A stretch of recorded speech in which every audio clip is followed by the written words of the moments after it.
He got into something nasty and then came over and licked my face. All right. Oh, nice. So I'm going to need a shower after this. It's a good thing it's a Zoom meeting.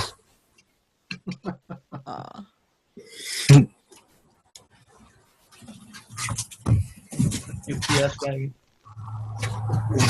He's up. Go. Okay, we're starting the recording now. We're live now, so.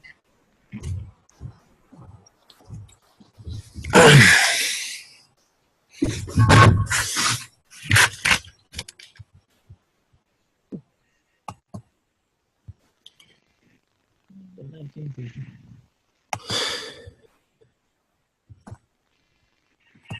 Kevin, you want to start? Yeah, you want to start right on time? Okay, well, good evening, everybody that's here. Welcome to the, what I feel safe in saying is the first virtual public hearing for a town meeting in the town of Durham. We're going to do our best to take you through what's going to be on the warrant when we vote on July 14th.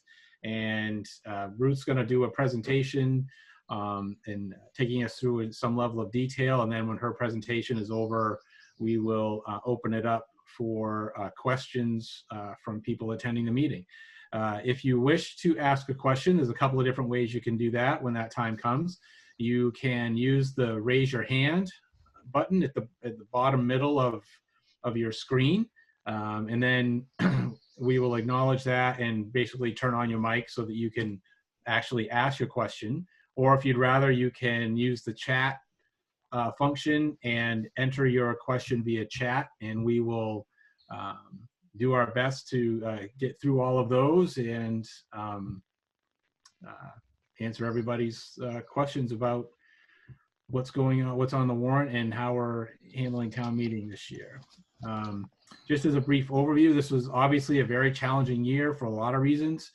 Even before the COVID situation hit, we knew this was going to be a tough budget year because the final road bond and the ambulance bond were coming onto the budget this year. So that, without doing anything, was adding almost $300,000 to the budget.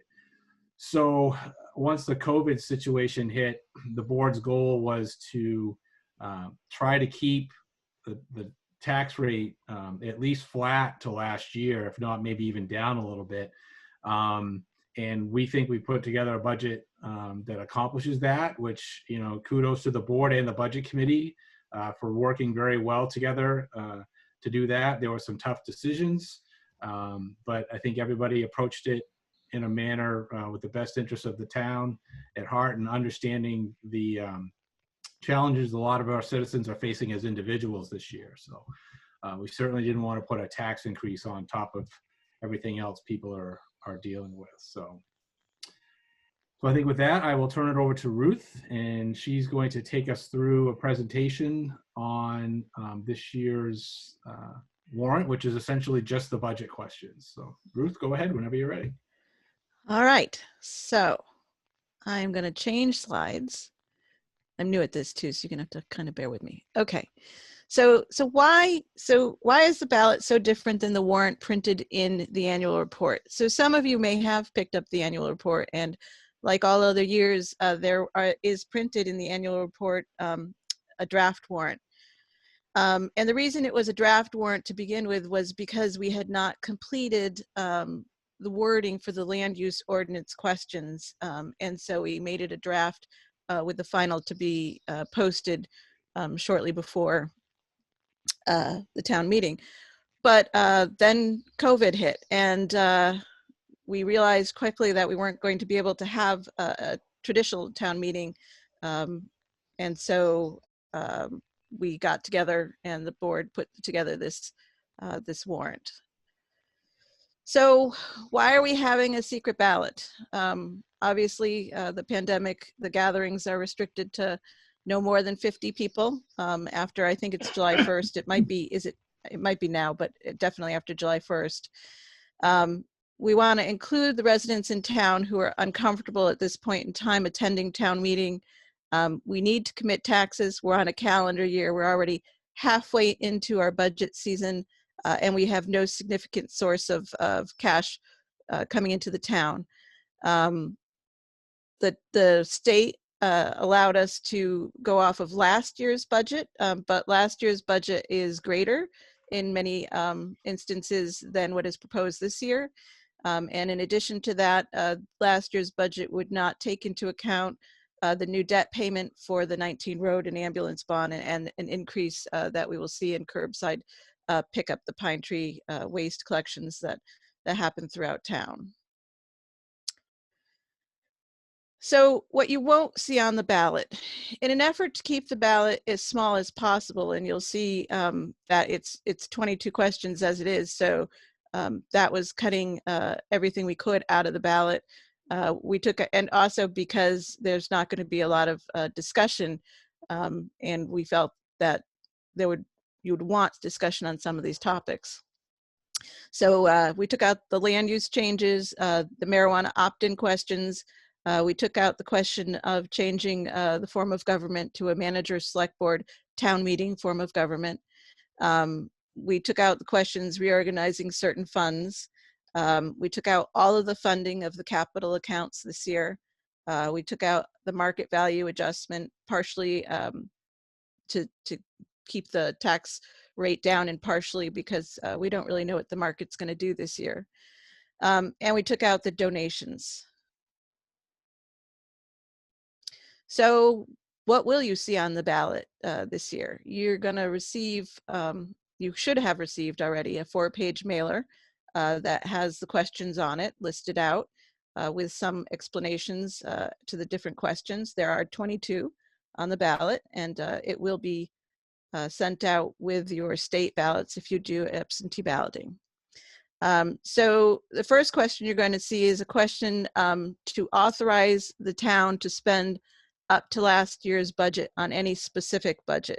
So for instance, if the administration budget were to fail, then if this was a yes, then we would work off of what we had had in last year's budget.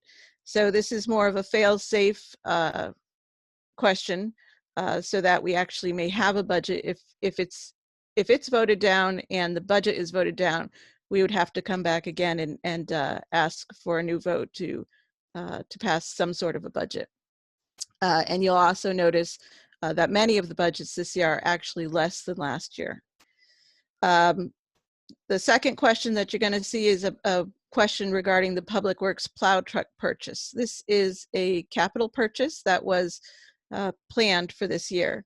There was some debate as to whether to leave it on the warrant, but when we did the RFP for the Public Works truck, it came in lower than last year. So the board decided to put it on the warrant and let the town vote to see if they wanted to purchase it this year. The funds for the truck would come from a capital fund, so it's not going to increase taxes this year. And it would place a truck in our fleet that's 20+ years old. So again, this year there is a question regarding a contract with Pine Tree. Our contract, the current one we have with Pine Tree, is going to expire June 30th of this year.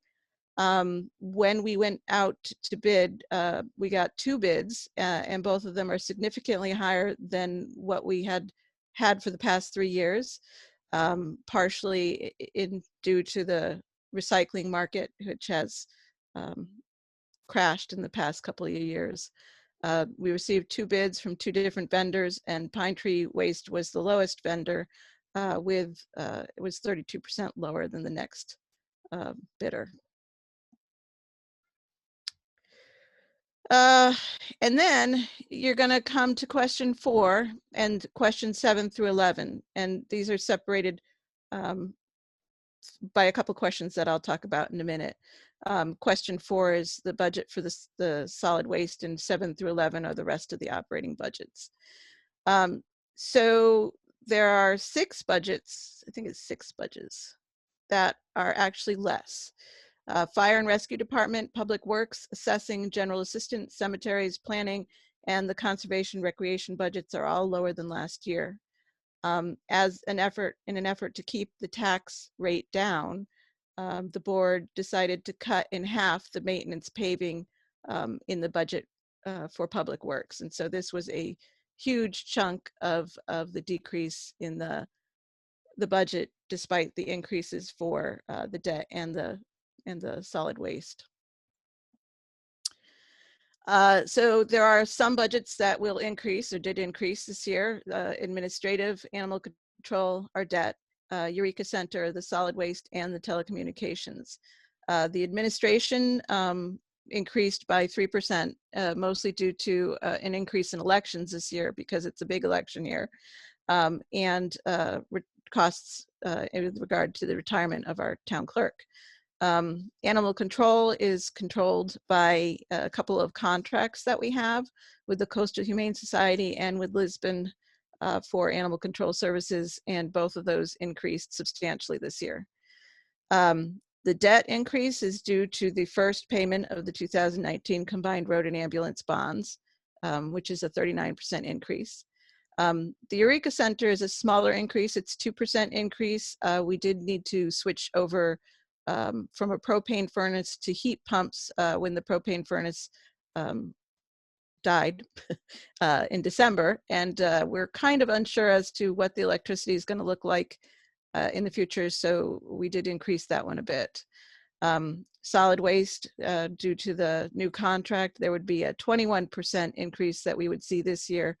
The full impact of the solid waste contract would not be felt until next year because it's only 5 payments out of the year that are going to be paid for the new contract. So next year it's going to increase some more.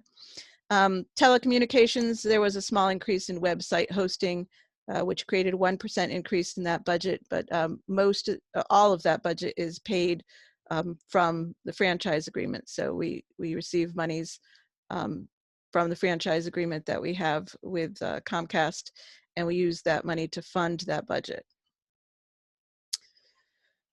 In an effort, again, to keep the budget, the questions as short as possible, or the ballot as short as possible. Question number 11 combines a number of budgets that you're used to seeing separated. It will combine animal control, assessing, cemeteries, conservation, recreation and parks, Eureka Community Center, the General Assistance, Planning Board, Appeals Board, Historic District Commission, and telecommunications all together in one. And so those are split out in the question. And so each of them are separate and independent budgets, but they're going to be voted on in one question. So then we go back to question number 5. Question number 5 asks if the town wants to add $10,000 to the emergency fund. So we have an existing emergency fund, which the board and the budget committee can access with an approval by both the select board and the budget committee. The funds that would be put into that would come out of undesignated funds, so it would not impact the tax rate. And I had another thought, but I think that's about it for that one. All right, and then we'll go back to question number 6. So last year, when the RSU 5 assessed taxes to Durham, they assessed it somewhat incorrectly. And so when they had an audit last year, their auditors discovered this error. And so our December payment for the RSU was $77,410 less than what we had anticipated. And so at the end of the year, that money lapsed into undesignated funds. And the board would like to use that money to help offset the tax commitment this year. And then questions 12 through 22 are business articles. These appear on the warrant every year. They set the tax interest to the taxes. They set the amount for the overlay. They give the board the authority to conduct business on. And they allow us to continue operations after December 3rd. And then the other thing they do is they also allow the town to borrow money for short-term in anticipation of taxes being collected. And we are taking out a tax anticipation note this year and may need one next year. And so we need that to keep the town running. So numbers, and you might ask what the bottom line is. What does this mean to you as taxpayers? Large portions of the budget, there's the municipal budget, the school budget, and the county budget, which all go into what is our tax commitment. But the municipal portion is down this year from last year, $21,000. And this is despite significant increases in our debt service and the solid waste contract. The contributions are up from existing funds, which are usually revenue sharing accounts, and sourced income, which is homestead deduction by $120,000 this year. And so the tax bill is municipal. So when we come to tax commitment, there are still a number of county assessment. We don't have the final school assessment yet. And there are other variables such as what our final valuation is, reimbursements are.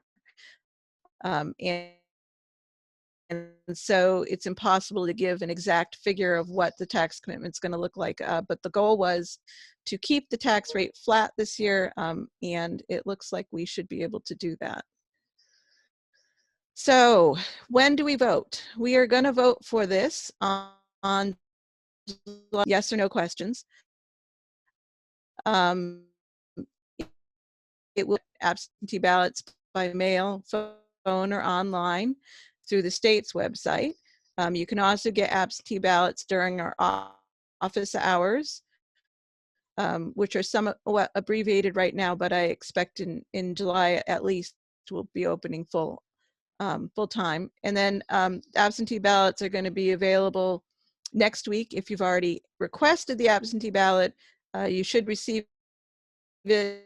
You're going to receive 4 ballots. You'll receive the state ballots. Actually, I think there may be 2 ballots for the state ballots. One is for your declared party. RSU 5 budget referendum, the town budget referendum, and then there's also going to be a ballot for town officials, which includes the select board, the budget committee, and the school board. The 1049 were but we will be there for everybody who wishes to vote. And that ends my presentation. And if anybody has any comments or would like to ask questions, there's a graphic there that shows you how to raise your hand or put a question in the chat, and we will handle that. And Ruth, I put in the chat, please, because not everybody has like their actual name as their name, so you still do need to identify yourself out loud. So we do have one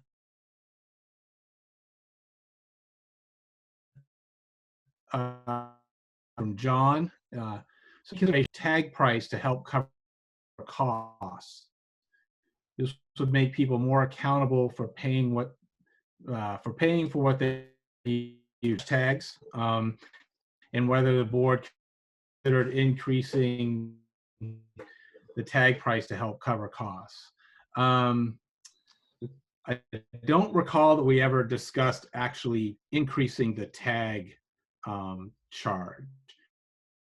I think we, I don't know, and any other selectmen definitely jump in, and if they remember anything differently. I think whenever we're talking about a new solid waste contract, the subject of tags always comes up. And I do remember, I think we had a conversation about whether to have tags at all or not. But we decided to leave the tag program in place as is. But certainly that's something we could consider in future years as the cost of the contract goes up, that it wouldn't be unreasonable for the tag price to also go up. But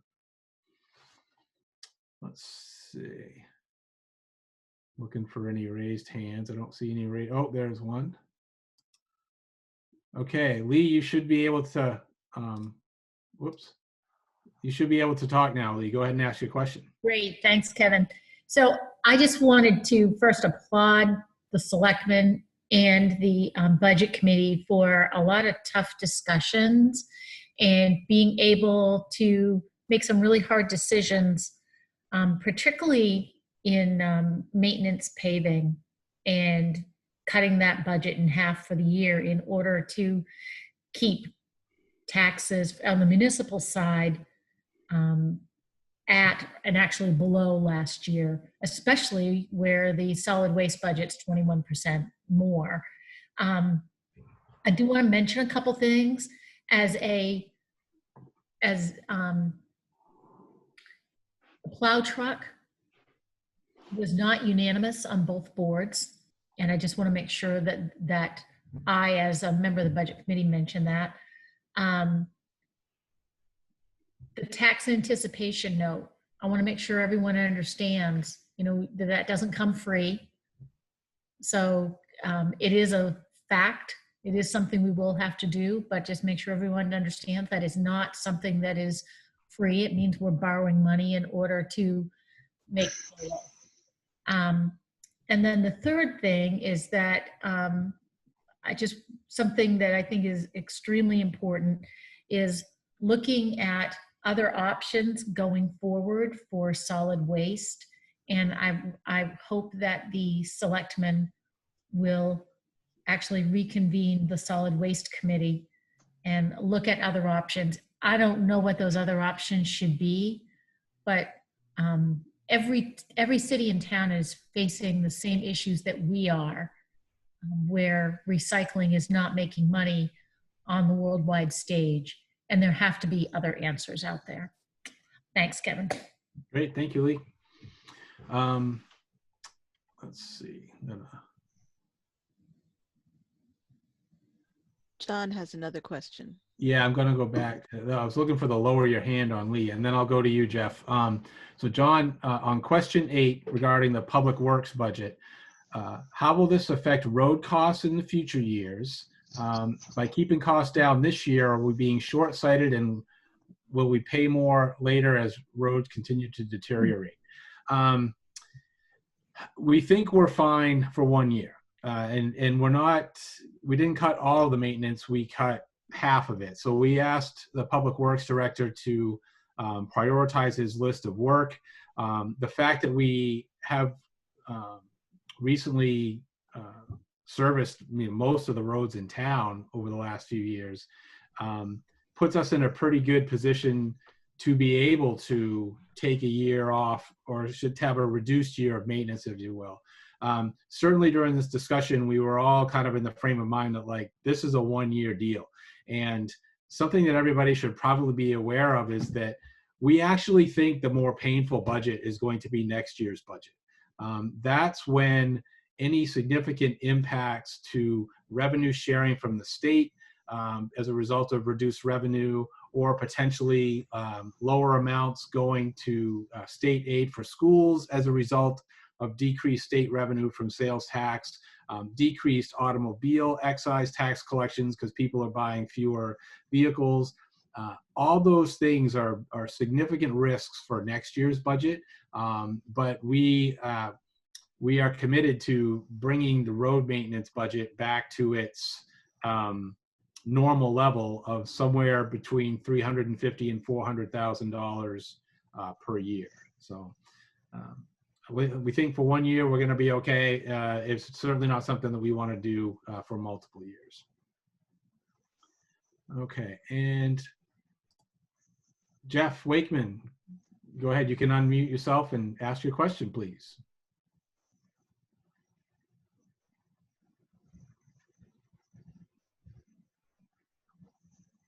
I'm not hearing Jeff. I don't know if he's saying anything yet.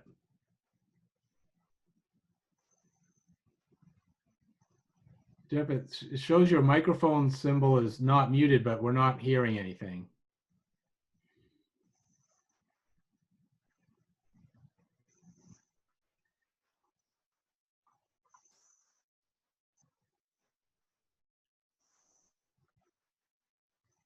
Do you want to try, I don't know if you can hear me or not. Do you want to try putting it in the chat, what your question or comment is?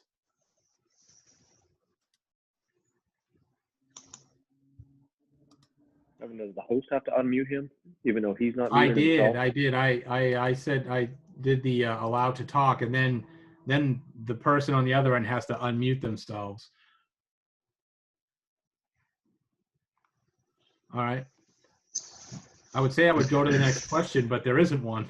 So.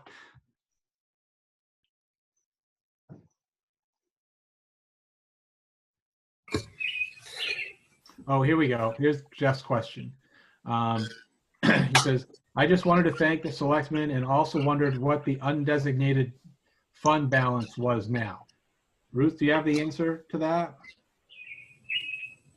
Ruth, you're muted. Yeah, I know I'm good at that. Yeah, I do. And I sent it to you guys, and now I have this huge thing in front of my screen. Hold on, let me see if I can squish this down. Oh, I hate this. While she's looking for that, Jeff, I can comment that we definitely are allocating more out of undesignated than we would in a normal year.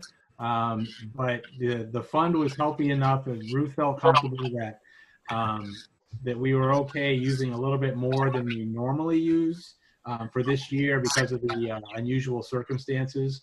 But it's not something that we would look to do year after year. So, did I stall enough for you, Ruth? Did you find the No, you didn't stall enough for me. Keep stalling. So it has been building up over the last couple of years. It is not at all where we would want it to be. And if it weren't for where we are this year as far as the COVID situation is concerned, I wouldn't suggest that we take any money from it. But sorry, I'm looking and doing this at the same time. But I felt that this year it was worth doing. The big hit for it's going to be next year if our revenues drop off quite a bit and we're short on revenues this year. That would come out of the undesignated fund balance, which we'll have to deal with next year. All right, guys, how far back do we have to go?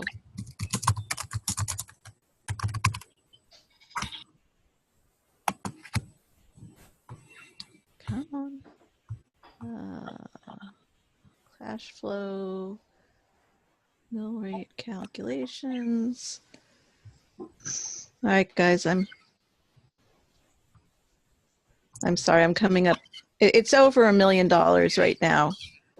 I think it's about 1.1 or 1.2. Oh, here we go. Unassigned balance, COVID. It's thinking about it.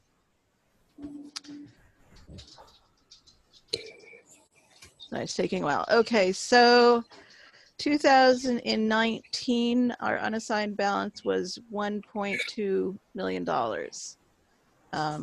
And one of the things that assists us with our unassigned balance, I don't think that would be enough under normal circumstances, but we do have other funds that help us cash-wise get through the year.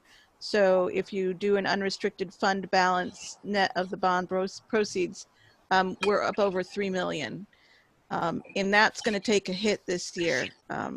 So the undesignated fund balance won't take a huge hit this year, but the rest of the funds may take a hit this year, which would decrease our ability to have a cash flow that's very healthy, because we do not collect taxes until the end of June, beginning of July, which is 6 months without a huge amount of cash inflow on a $7 or $8 million budget. So Yeah, that is, that's something that the board will start some discussions on over the next year or so, is looking at potentially changing from a calendar year to a fiscal year, so that the timing of when we approve budgets versus when we collect taxes for those budgets is better in sync, and we don't have to use TANs because we aren't collecting revenue until we're 7 or 8 months into our budget year. So, so more discussion on that to come. But I do have a couple more comments and questions here in the chat. This is from John. Great work. Kudos to the board and everyone else involved in putting this budget together. From what I've seen, it looks like a lot of thought went into this budget. Thank you. And thank you for setting up this Zoom presentation. Brian Pike says, thank you to the board for all your work on this. Not an easy budget year. I'm not looking forward to next year either. And my question to Brian was, does that mean you're going to come back on the budget committee? You want us all to write you in? So, from Phyllis Brannon, how is the interest rate on delinquent taxes determined? Ruth, do you want to take that one? It's determined by the state. So the state finance department gives us a maximum, which is generally what we use.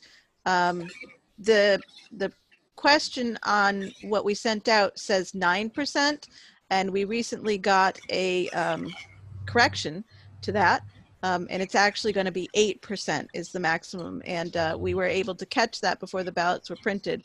So your ballots will actually say 8% and not 9%. Okay, great.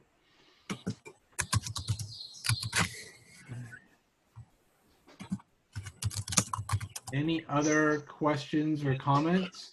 I'll give it a second here. Phyllis says, thank you for that answer, as does Jeff Rickman.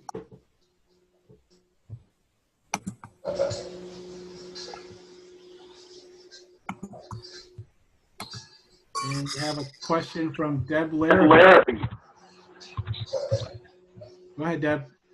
Hi, can you hear me? Yeah, your volume's kind of low. So scream. Okay, I'll try to talk louder. I'm concerned about setting up for the COVID-19 as far as the sanitation and so forth for when people come in to vote.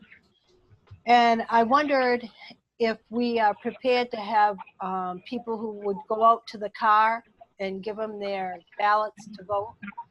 Have we thought about that? I don't know. We had not considered that. So the voting place will be set up with, social distancing. So we will make sure that there's going to be a separation between the voters. It's going to kind of look like a grocery store line, in that there's going to be lines outside that are going to be 6 feet apart. Hopefully it doesn't rain. And then we will have sanitation things, like the hand sanitizer and the wipes and the things like that to help keep everything clean. We will be wearing masks, and we ask that everybody else wear masks as well. But everybody has the ability to vote by absentee ballot up till 8 o'clock on the day of the election this year. That has been changed. Usually it stops the Thursday previous to election, but this year the state has said that they will allow absentee balloting up to the 8 o'clock on the date of the election. Okay, so if someone does come though, and they do want to do the drive-up balloting, are we going to be able to do that? Yeah, they can do an absentee ballot. So they would have to fill out, I'm assuming that the way it would work is somebody would have to fill out a form, and then somebody would bring the ballot out to the car and collect the form. And then when they were done, there'd have to be some mechanism by which they could inform whoever's gonna come out and get the ballot. I think we'll probably have to do a little homework on that one, and just to make sure that that doing that would be within the rules of voting. because in one state we said you can do absentee ballots up until the polls open, but then we just said that, well, maybe you could get an absentee ballot while the polls are open. So, No, up until the polls close, Kevin. oh, Up close, I'm until sorry. I 8 missed that. p.m. the day of the polls, you can still get an absentee Okay, I ballot. misheard you then. Okay. So, That's okay. Okay, and my other question was, will you be wiping down the booths in between each voter? We really haven't gotten that far in the thought. We will absolutely have wipes there. I have no concept of how busy this is going to be. And so we will do our best is what I'm going to say. and I think it's safe to say whatever the CDC guidelines are for polling booths, we'll be doing that. Okay, because I have before me, as I'm talking with you folks, excuse me, the recommendations for election polling locations. It's from the CDC is where I got the Mhm. printout. I can share it with Ruth later if you like. Sure, I'm you can sure go we ahead have and, it. send it to me. If I probably do have it, or Becky probably has it, who is our new town clerk. She's been really working hard at this, but feel free to share it with me. Okay, I just want to make sure that we're fair to all the voters if they take the time to come out. And I want to thank you guys for all your hard work as well. Thank you, Deb.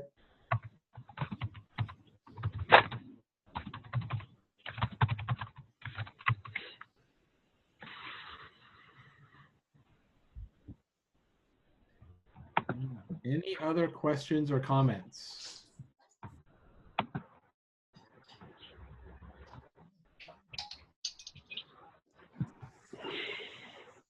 Okay, so if that's the case, then I think this will be a vote for the select board. I'm going to move that we close the public hearing for the ballot referendum on July 14th. Do I have a board member second that? I'll second it. All right, Mark Farren seconds. All right, so when I call the name, say yes or no if you're in favor of closing the public hearing. Rob Ponto, Yes. Mark Farren, Yes. Rich George, Yes. Todd Bollier, Yes. and I'm a yes. So the public hearing is now closed. Thank you to everyone who showed up and attended. And we are going to be closing out of this meeting, and there is a separate. No, we're Oh, going to no, stay. stay on this one. Nothing's going to change except for you're going into a select board meeting. Oh, we're staying on this link? Okay. Yep. All right. Then I'm going to call the regular meeting of the Durham Board of Selectmen to order. We have established that we have a quorum. Ruth, you want to stop sharing your screen? Yes, that would be lovely. There we go.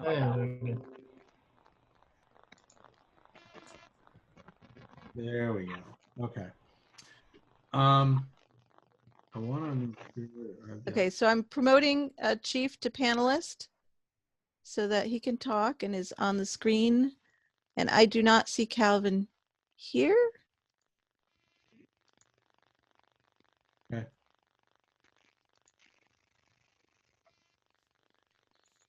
All right. So do any board members have amendments to the agenda? We have a pretty short agenda tonight. I have one short one, and it's not even a discussion point. We need to add under the consent agenda, under A, we need to approve the minutes for May 5th as well as May 26th. So that's, I'm adding the May 5th minutes to that consent agenda. Okay.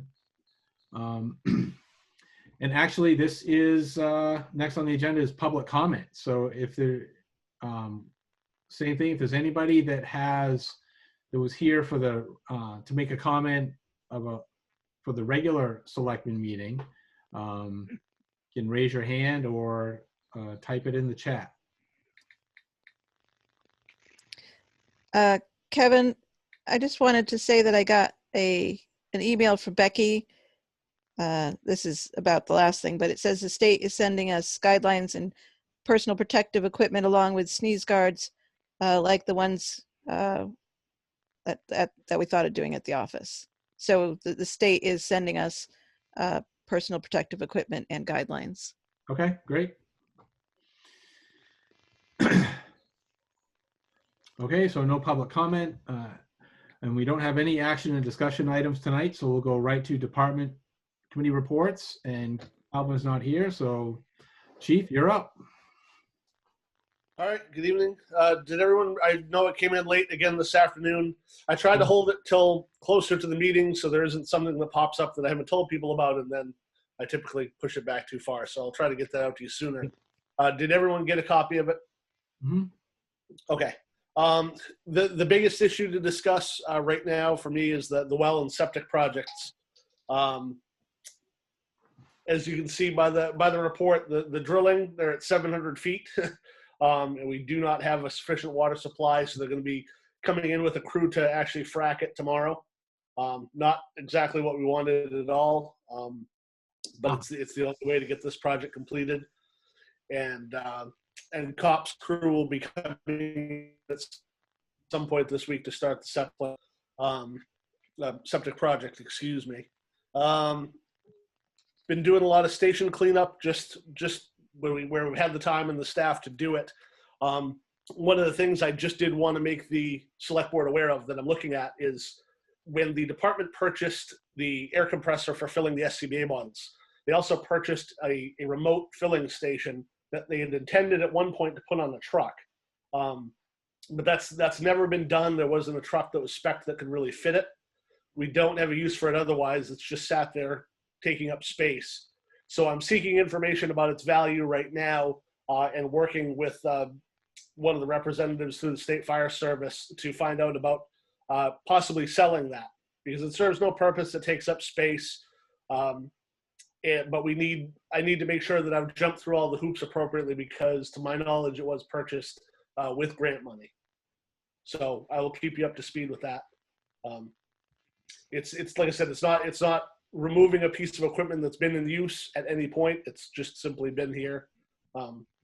So I just wanted the board aware that I was looking into that, and I'll provide more information. The suspension of online burn permits. Anybody have any questions about that? So I know the state still has their remnant pay for a permit system. They use different criteria than the free permit. So there were two different options. There was the online portal through the forestry website, and that's what costs you $7 per permit. And then there's the warden's report, which came along a few years ago, which is a free site, but it has more limitations, which are actually more appropriate than, not being disrespectful to what's on the forestry website, because someone could go in as what happened at 6 o'clock in the morning and pull a permit for the day, but the predictive weather isn't put out until 9 o'clock. Yeah. And so they could pull a permit for 2 days that's actually legal, but then it's making them kind of liable for it if they start to burn and the day clash changes and then something happens. It puts them on the hook for it. It's confusing. So I spoke to the Forest Service and suspended that ability for a resident of the town of Durham, because they still have warden's report to utilize, and it's free. So it just limits some of the confusion and the risk of what we had happen the other day, which was someone pull a permit and then starting burning on the day that was a high class day, and it became an issue. So, and the other piece about law enforcement coverage, this was kind of a surprise topic for me in the middle of the week last week. We had a call where there was some difficulty getting law enforcement coverage there. As I said in my report, the sheriff's office really stepped up. It wasn't their responsibility to actually get that coverage taken care of, but they did it and protected my staff in the process. And I found out then that apparently the discussion has been between the state police and the sheriff's office that as of July 1st, the state police was pulling out of the prior coverage agreement. So, and the sheriff had this dumped on him like 6 hours before we found out about it on this call. So he was still trying to get his head around it. Forwarded me the new agreement. So in speaking with the sheriff, what I've discovered is the responsibility for law enforcement coverage in the town, other than state roads and patrolling those, legitimately and legally falls to the sheriff's office. Kind of like plowing with the state roads versus town roads. So, so this is an agreement that they had with the sheriff's department, not really with the town. It just put the sheriff's department in a difficult situation because this is after budgeting was done, staffing hadn't been planned for this. But the sheriff is adding another position to cover this. So if you have any questions, please get them to the sheriff. I believe I forwarded his email with that. For now, it's not a concern because we're going to have adequate coverage from the sheriff's office. The state police will still apparently backfill if they receive the call. But I think the select board needs to discuss with the sheriff and follow up exactly what the town's expectations are for coverage and what we need and what that looks like cost-wise in the future. I think Ruth has arranged for the sheriff to come to our next meeting after this one. Is that right? Yeah, he's going to be available for the 23rd, I think it is. Okay. Yeah. Okay. And once again, he was incredibly helpful. His staff was terrific. I've been very happy with our relationship. So Okay. just wanted to make sure the board was aware of this happening because I certainly wasn't. So, Right. Yeah. and that's all I really have. Okay. Any board members have questions for the chief? Seeing none, I see Calvin has joined us, so we'll circle back to you, Calvin, and the road commissioner's report. Thank you. Thanks, Chief. You're muted, Calvin. Sorry about that. There you go. So we finished last year's culvert replacement list. And then, of course, today I got a new one on Stackpole Road. So the list starts over again. As soon as we wrap it up, we just begin the cycle. So we've got the crosswalk painted at Runaround Pond, the stop ahead bars on Quaker Meeting and Rabbit, and we've striped, lined the fire station, public works, and town office. So we've got that out of the way. Looks nice. We'll be doing the intersection of Meadow and Swamp, and yeah, we'll be getting that whole intersection. We just finished paving it today, so Soper and Swamp and Meadow Road come together. We'll do that four corners. We paved the whole intersection, so we'll be working on that coming up. Worked with Crooker on Friday and today, with Meadow Road yesterday and today, and we've got Meadow Road finished, completed it to 125, and came back and did the intersections of Soper and Swamp. So that whole thing is done.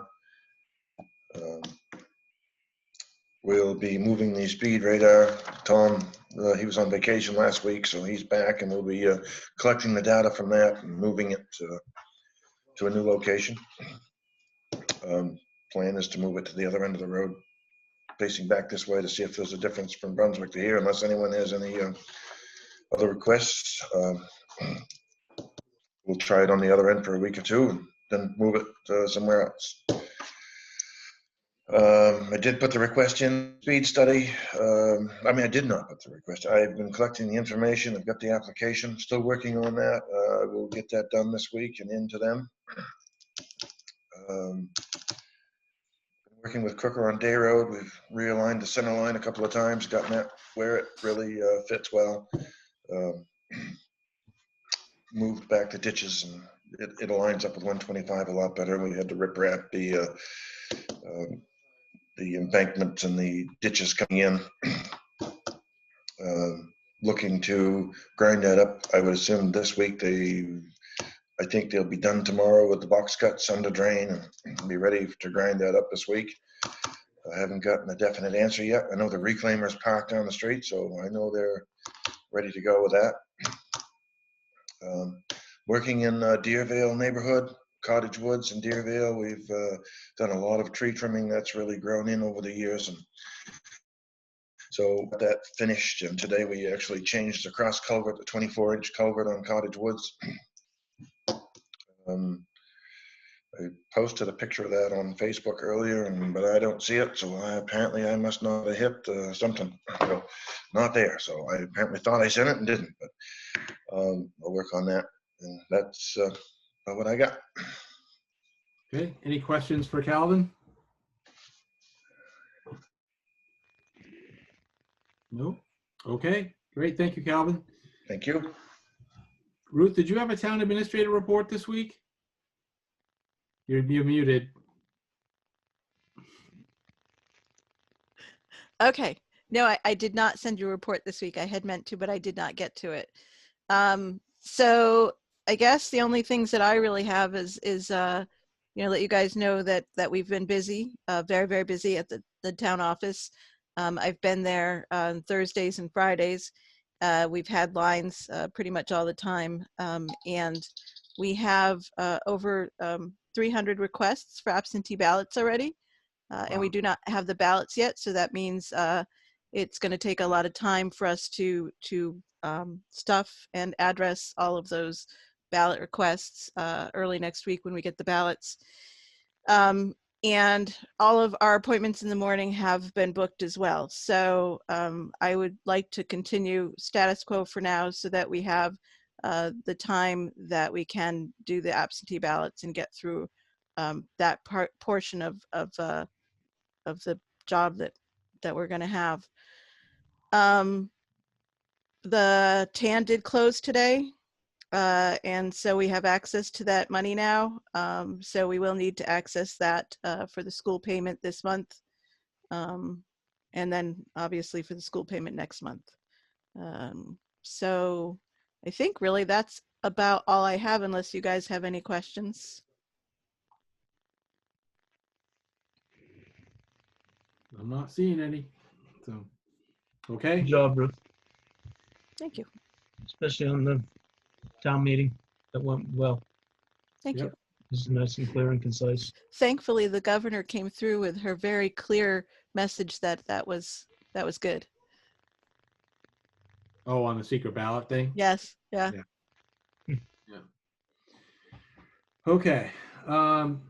So the consent agenda, I would move that we approve or accept the consent agenda as presented with the addition of the May 5th minutes. Is there a second on that? I'll second. Todd, second. So if you're in favor, say yes when I call your name. Rob Ponto, Yes. Rich George. He's muted. Rich, you were muted. Sorry. Yes. Todd Boyer Yes. and Mark Farren. Yes. I'm also a yes. Okay, so that gets us to Selectmen's comments. Our upcoming meeting, our next regular meeting is Tuesday, June 23rd. I expect we will still be in the Zoom format for that meeting. That'll be at 6:30. And then Tuesday, July 14th, which is actually voting day. I'm not sure if we'll still be in Zoom format that day or not. We'll have to see how it goes. But Ruth, the day that absentee ballots available again, was that June 15th? That's when they'll be in the office, so you can put in a request at any time now, Okay. and then we will mail it to you. All right, so lots of stuff to vote on this year. Yep, Rich? Do you, I know we have a meeting on the 14th. With that being voting day, will we have the staff like Ruth and so forth available to be even pull off that meeting? Yeah, I may have to work for about 5 hours during the day, but by that point, yeah, I should be available. I don't expect that Calvin or Chief will need to be there.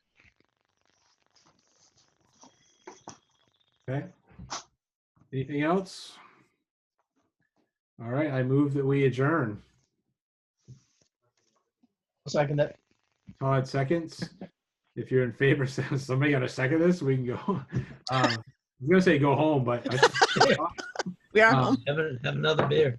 all right. So if you're if you're in favor of adjournment, say yes when I call your name. Rob Ponto, Yes.